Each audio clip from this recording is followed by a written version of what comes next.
Avokat në fakt ka pasur akuza shumë të forta nga nëna e Bleona Matës, duke dyshuar shumë për organizimin e rrëmbimit, le të themi, në rast se është rrëmbyer, dhe gishti drejtohet edhe nga, po themi, babai i Bleona Matës. Përsa i përket kësaj akuze, natyrisht një nga pjesat që organi i akuzës duhet që të hetonte, patjetër që duhet të ishte babai, pra prindrit janë të parët, dhe natyrisht nga ky hetim nuk i shpëton as nëna, pra e Bleonës, edhe pse ajo prezumohet e pafajshme dhe natyrisht që ne nuk e mendojmë që prindrit të zhdukin dhe të vrasin fëmijën e tyre, por në këto raste është një praktikë e cila prokuroria, organi i akuzës kryen sidomos me rrethin e afërt, në mënyrë që të shikojë mekanizmin dhe dinamikën se si ka ndodhur kjo ngjarje. Kështu që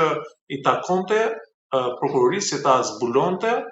pra të shtrinte pjesën e hetimit edhe në këtë rast. Dhe unë e kam shprehur dhe e shpreh që kjo çështje duhet t'i takoj për kompetencë prokurorisë së posaçme, duke qenë se nuk kemi organin e akuzës që nuk e ka zbardhur çështjen, nuk e di nëse i ka kryer të gjitha veprimet hetimore apo jo, apo e ka neglizhuar të rast, ashtu sikurse neglizhohen shumica e rasteve të cilat ne përballemi, pra qytetarët përballen raste emergjente të cilat nuk presin kohë dhe duan një trajtim në kohë. Kjo vjen për shkak të profesionalizmit mediokër së pari, së dyti një lloj neglizhence sepse raste të tilla nuk mendohet që mundet të rrëmbehet nga familjarët apo nga dikush tjetër i afër, dhe së treti mundet që të kemi organizatë kriminale e cila të jetë e specializuar për rrëmbimin e fëmijëve në mënyrë që ta fëmijët i marrin dhe t'i përdorin për qëllime trafikimi. Dhe këto organizata, të cilat janë të specializuara, kanë një mekanizëm shumë të fortë sepse arrin që të korruptojnë policinë, ekspertët, prokurorinë, gjykatën, pra janë grupe të strukturuara kriminale. Dhe në këtë kuptim, duke qenë se kjo ngjarje ka kaq vite që nuk është zbardhur, unë mendoj që prokuroria duhet që ta marrë këtë çështje, qoftë kryesisht, qoftë edhe me një kallëzim penal nga ana e nënës, e cila është e interesuar dhe nuk ka lënë vend pra televizion pa e bërë mediatikisht dhe pa kërkuar bijën e saj, në mënyrë që kjo prokurori të bëjë të gjithë hetimet, fazat hetimore të cilat përcakton Kodi i Procedurës Penale. Pra hetim i gjithanshëm i një grupi të strukturuar kriminal i cili pa lënë në një anë edhe ato persona të cilat janë marrë me hetimin në momentin që ka ndodhur ngjarja, sepse duhet kemi parasysh që në momentin që na ndodh një ngjarje e caktuar, është shumë e rëndësishme që grupi hetimor që shkon në vendin e ngjarjes, që mund të jenë oficer policisë gjyqësore, ekspert të fushave të ndryshme, duke filluar nga balistik, nga eksperti i gjurmëve, ekspert varet se çfarë ngjarje ka ndodhur në raste të ndryshme, dhe në momentin që këta ekspert fshin gjurmët, heqin skenën e krimit, pra mundohen që mos të çojnë prova të dokumentuara në organin e akuzës, në prokurori, atëherë është shumë e vështirë për të zbardhur një ngjarje. Nuk merren në pyetje persona të cilët kanë qenë aty prezent, të cilët e kanë shoqëruar, pra janë një sër veprime hetimore, të cilat organi i akuzës i bën në respekt të Kodit të Procedurës Penale. Pra janë veprime hetimore strikte. Në momentin që këto neglizhohen që në fillesat e para, atëherë është shumë e vështirë për të humbur. Dhe këto bën qëllimisht, pra ose qëllimisht, që është një alternativë shumë e mundshme për shkaqe përfitimi ekonomik dhe financiar për të fshehur krimin, ose nga ana e neglizhencës në një lloj mediokriteti dhe jo profesionalizmi. Por në shumicën e rasteve ne i kemi për shkaqe sepse kanë interesa të ngushtë financiar, ekonomik dhe janë të paguar nga organizata kriminale. Është rikthyer sërish ngjarja e dhimbshme e humbjes të miturës Bleona Mata në vitin 2010 dhe tashmë ne po kalojmë, pra ka gati 15 vite, po kalojmë në vitin e 16 ku ende nuk është zbardhur kjo ngjarje kaq e rëndë, pra ku ka humbur jetën, ku nuk dihet fati se ku ndodhet e mitura, e cila mundet, por për kaq shumë kohë sa kanë kaluar, ajo tani duhet të ishte 21 vjeç. Kështu që kanë kaluar 15 vite të plota, po kalojmë në vitin e 16, sepse mos gaboj në maj të vitit 2010 humbi kontaktet me familjarët, pra me prindërit e saj, e mitura Bleona Mata. Ajo ishte duke luajtur me kuçorinë dhe bashkëmoshatarët e vet në një lëndinë dhe papritur u zhduk, pra humbi. Ne kemi nga ajo periudhë, pra nënën e saj, e cila e ka ndjekur dhe nëpërmjet televizioneve, pra ka bërë apel në emisione të ndryshme, pra ajo nuk i ka humbur kontaktet me media,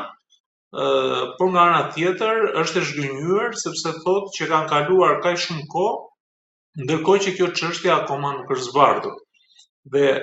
ç'është e vërteta, kanë kaluar 15 vite dhe ende ne nuk kemi një vendimarrje nga ana e organit të akuzës lidhur me humbjen e një të miture, e cila nuk i dihet fati, nëse ajo mundet të jetë trafikuar, pra trafikimi ka në disa dimensione apo qëllime. Trafikimi mund të realizohej për shkak të organeve të cilat i përdorin personat që kanë probleme me organe të ndryshme, fëmijë të ndryshëm, dhe është një biznes mjaft fitimprurës. Së dyti, rrëmbimi mund të jetë kryer edhe për shkaqe të cilat kanë të bëjnë me birësim jo në rrugë ligjore, por duke falsifikuar dokumentacionin edhe duke kryer një mekanizëm të tillë që ta bësh fëmijën pa procedurë ligjore, po në mënyrë të falsifikuar, dhe zakonisht këto metoda përdoren jashtë shtetit, pra në vende të tjera ku një hipotezë është që mund të jetë realizuar në Republikën e Maqedonisë së Veriut, dhe trafikimi tjetër mund të jetë për shkaqe për qëllim shfrytëzimi, siç mund të jetë përlypje, pra në rrugët e Evropës, kryesisht në rrugët e Evropës perëndimore apo në vendet e zhvilluara, ku fëmijët përdoren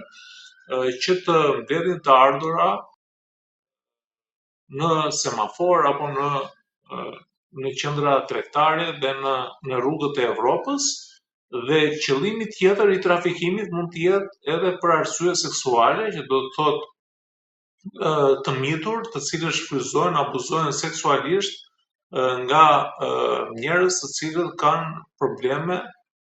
psiqike, probleme mendore, por këto nuk përjashtojnë që të jenë edhe njerëz politikan të rangut të lartë, perëndimor, por edhe të pasur sheik të cilët përdorin fëmijët, pra për të shfryrë epshet e tyre, pra kanë kënaqësi seksuale të çmendura, duke arritur edhe në abuzimet me fëmijët. Pra këto janë hipoteza për sa i përket trafikimit, që mund të jetë kjo qëllimi që pse mund të jetë trafikuar. Hipotezë tjetër ka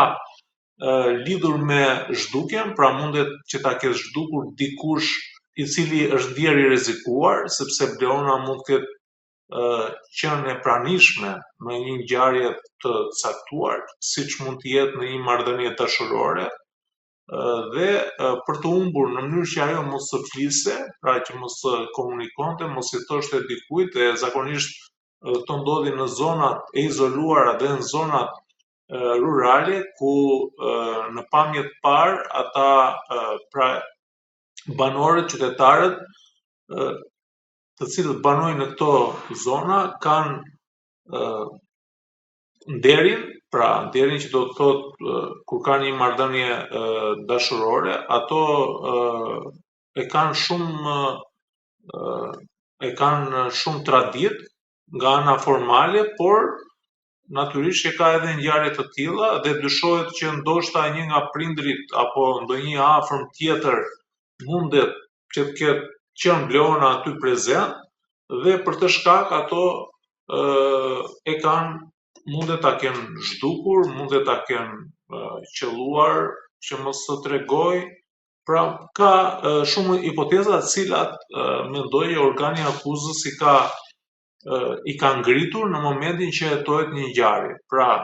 ngjarje të tilla janë shumë të rënda, por që pse humbet një fëmijë